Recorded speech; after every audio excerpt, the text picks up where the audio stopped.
ఈ రోజు తొత్తులుగా పోలీసు వ్యవహరిస్తా ఉన్నారు. ఏదో సోషల్ మీడియాలో కేసు పెడితే ఒకే కేసుని 40 స్టేషన్లో పెట్టి తిప్పడం అలాంటివి చేస్తా ఉన్నారు. కళ్ళు ఎదురుగా వచ్చి దౌర్జన్యం జరుగుతూ ఉందని కంప్లైంట్ ఇస్తే కూడా ఈరోజు సిఐ డిఎస్పీ తీసి స్పందించే పరిస్థితిలో ఈరోజు లేని పరిస్థితి ఉంది. అక్కడే పోలీసుల సమక్షంలోనే అతన్ని ఇంత దారుణంగా కొట్టినా కూడా ఇప్పటి వరకు ఒక అరెస్ట్ కూడా లేదు. ఈ రోజు ఎవరైతే దాడి చేశారో వీడియోలన్నీ కూడా ఉన్నాయి, వాళ్ళ ఒక్కరిపైన కూడా ఈరోజు చర్యలు తీసుకోలేదు. ఇలాంటి దారుణమైన పరిస్థితులు ఈరోజు ఆంధ్ర రాష్ట్రంలో ఈరోజు పూర్తిగా ఉన్నాయి. లా అండ్ ఆర్డర్ పూర్తిగా విఫలమైందని చెప్పి కూడా నేను తెలియజేస్తున్నాను. తక్షణమే వాళ్ళందరిపైన చర్యలు తీసుకోవాలని చెప్పి కూడా మేము కోరుతా ఉన్నాము.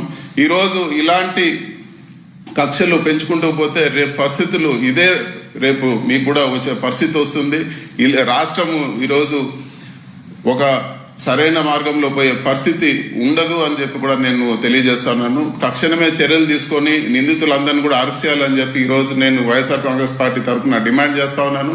అదేవిధంగా ఇలాంటి ఇన్సిడెంట్స్ మళ్ళీ జరగకుండా చర్యలు తీసుకోవాలని చెప్పి కూడా నేను కోరుతా ఉన్నాను.